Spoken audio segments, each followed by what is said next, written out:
मरकज़ी वज़ीर ख़ज़ाना निर्मला सीतारमन ने बेसिक कस्टम ड्यूटी में की कमी, जिसकी वजह से मोबाइल फ़ोन हो सकते हैं सस्ते। निर्मला सीतारमन ने मंगल को पार्लियामेंट में माली साल 2024-25 का मरकज़ी बजट पेश करते हुए मोबाइल फ़ोन पर बेसिक कस्टम ड्यूटी में 15% की कमी का ऐलान किया। मोबाइल फ़ोन के साथ साथ mobile printed circuit board assembly पर और मोबाइल चार्जर्स पर 15% तक कस्टम ड्यूटी में कमी का ऐलान किया। निर्मला सीतारमन ने कहा, घरेलू पैदावार में 3 गुना इजाफे और गुज़िश्ता 6 सालों में मोबाइल फ़ोन की बरामदात में तकरीबन 100 गुना इजाफे के साथ हिंदुस्तानी मोबाइल इंडस्ट्री पुख्ता हो गई है। सारिफीन के मफाद में अब mobile phones, mobile printed circuit board assembly और मोबाइल चार्जर्स पर बुनियादी कस्टम ड्यूटी को 15% तक कम किया जाएगा, जिसके बाद तवक्को है कि अब हिंदुस्तान में मोबाइल फ़ोन्स सस्ते हो जाएंगे।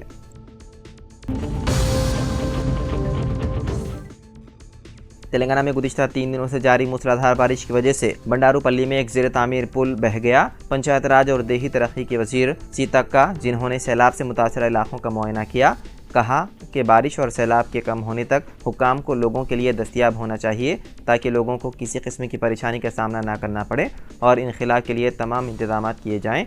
नशीबी देहात के लोगों को महफूज मकामात पर मुंतकिल किया जाए। उन्होंने कहा कि हुकूमत ज़िले में किसी भी आफत से निपटने के लिए तमाम इक़दाम करेगी और हुकाम को चाहिए कि वो गोदावरी के सयाहती इलाक़ों के लोगों को ख़बरदार करें।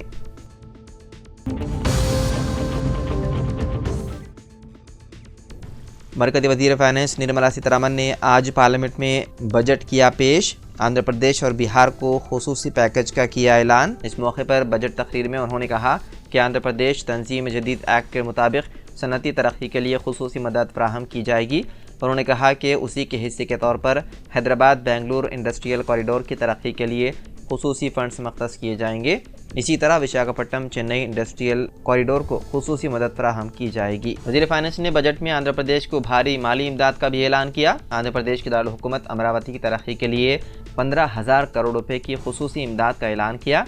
उन्होंने कहा कि ज़रूरत के मुताबिक मुस्तक़बिल में अमरावती को मज़ीद इजाफी फ़ंड्स मख्तस किए जाएंगे। वहीं दूसरी तरफ बजट में मरकज़ी वज़ीर फ़ाइनेंस निर्मला सीतारमन ने बिहार के लिए भी तकरीबन 47,000 करोड़ रुपए के प्रोजेक्ट का ऐलान किया। उन्होंने कहा कि हुकूमत ने इस स्कीम को पूर्व विद्या का नाम दिया है, जिसके तहत बिहार के साथ साथ झारखंड, मगरबी बंगाल, ओडिशा और आंध्र प्रदेश में भी तरक्याती कामों में तेज़ी आएगी।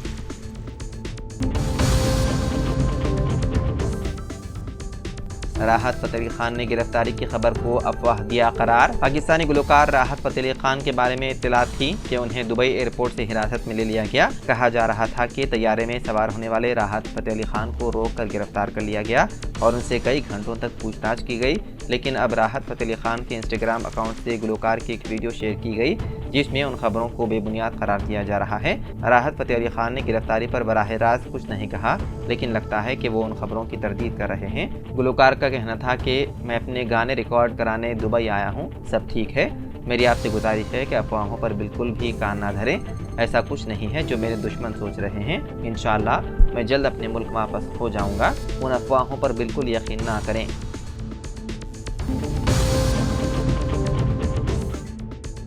एसीबी हुकाम ने तेलंगाना के धोमाईगौड़ा म्यूनसिपलिटी कमिश्नर को एक शख्स से 30,000 रुपये रिश्वत तलब करते हुए रंगे हाथों पकड़ लिया। म्यूनसिपल कमिश्नर एस राजा मल्लैया ने मुबैना तौर पर रामनगर के रहने वाले ई सुदर्शन से रकम का मुतालबा किया था। उसने काउंटर की फाइलिंग पर कार्रवाई करने के लिए धोमाईगौड़ा म्यूनसिपलिटी की जानिब से उसे स्टैंडिंग काउंसिल को भेजने के लिए रिश्वत तलब की थी।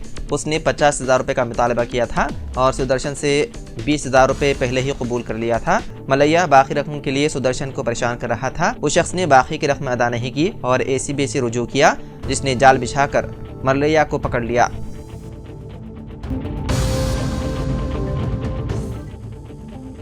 अब कर्नाटक में नहीं होगा नीट इम्तिहान। तनाज़े के दरमियान काबीना से नए बिल की मंजूरी। नीट के हवाले से मुल्क भर में जारी हंगामाराई के दरमियान हुकूमत कर्नाटक ने फैसला किया है कि अब वो रियासत में इस मेडिकल दाखिला इम्तिहान को मुनक़िद करने की इजाज़त नहीं देगी। नीट पेपर लीक तनाज़े के दरमियान कर्नाटक काबीना ने नया बिल मंजूर कर लिया। कांग्रेस की क़यादत वाली कर्नाटक हुकूमत तमिलनाडु के बाद नीट को मनसूख करने की तजवीज़ के बिल को मंजूरी देने वाली दूसरी रियासती हुकूमत बन गई है।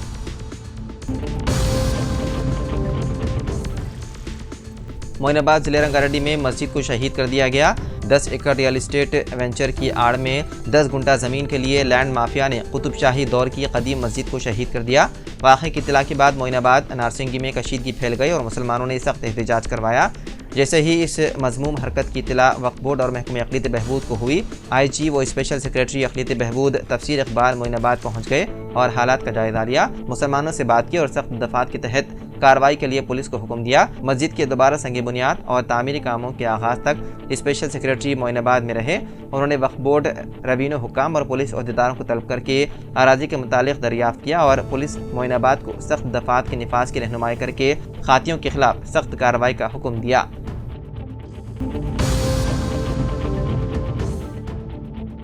शिवसेना के एक रुकन असेंबली ने रियलिटी शो बिग बॉस का टेलीकास्ट रोक देने का मुतालबा किया और कहा कि एक हालिया एपिसोड में फहश मवाद पेश किया गया। मनीषा कायांडे ने, जो चीफ मिनिस्टर महाराष्ट्र एकनाथ शिंदे की ज़ेर क़ियादत हुक्मरान शिवसेना की तर्जुमान भी हैं, मुंबई पुलिस कमिश्नर विवेक फंसालकर से मुलाकात की और यह मुतालबा किया। कायांडे ने कहा कि 18 जुलाई को पेश किए गए एपिसोड में इमरान मलिक को बिग बॉस के बेडरूम में इस शो में हिस्सा लेने वाली एक और लड़की रितिका मलिक के साथ नाज़ेबा अंदाज में दिखाया गया। इस जोड़े ने इंसानी ताल्लुकात और समाजी उसूलों की तमाम हदें पार कर ली। कायनाडे ने कहा कि बच्चे भी ये शो देखते हैं और उन पर असर पड़ता है। इस शो को रोक दिया जाना चाहिए और प्रोड्यूसर के अलावा उसे पेश करने वाली कंपनी के CEO के खिलाफ साइबर जराइम क़वानीन के तहत मुकदमा दर्ज किया जाना चाहिए।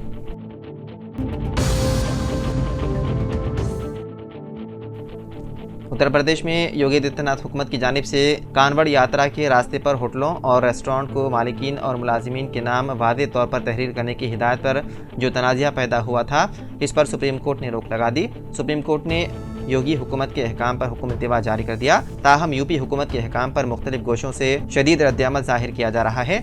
बीजेपी के कट्टर नाक़िद अदाकार प्रकाश राज ने इस पर अपने अंदाज में तंज किया और ये सवाल किया कि आया किसी में इतनी सलाहियत या हिम्मत है कि वो बीफ एक्सपोर्ट करने वाली कंपनियों के मालिकीन को भी अपना नाम, ज़ात और मजहब वाज़े करने की हिदायत देंगे। वाज़ेह है कि मुल्क में तमाम बड़ी बीफ एक्सपोर्ट करने वाली कंपनियों के मालिकीन गैर मुस्लिम हैं और उन्होंने कंपनियों के नाम भी मुस्लिम तर्ज के रखे हैं। ये इल्ज़ाम है कि उन कंपनियों ने बीजेपी को इलेक्टोरल बॉन्ड्स की शक्ल में भारी चंदा दिया है।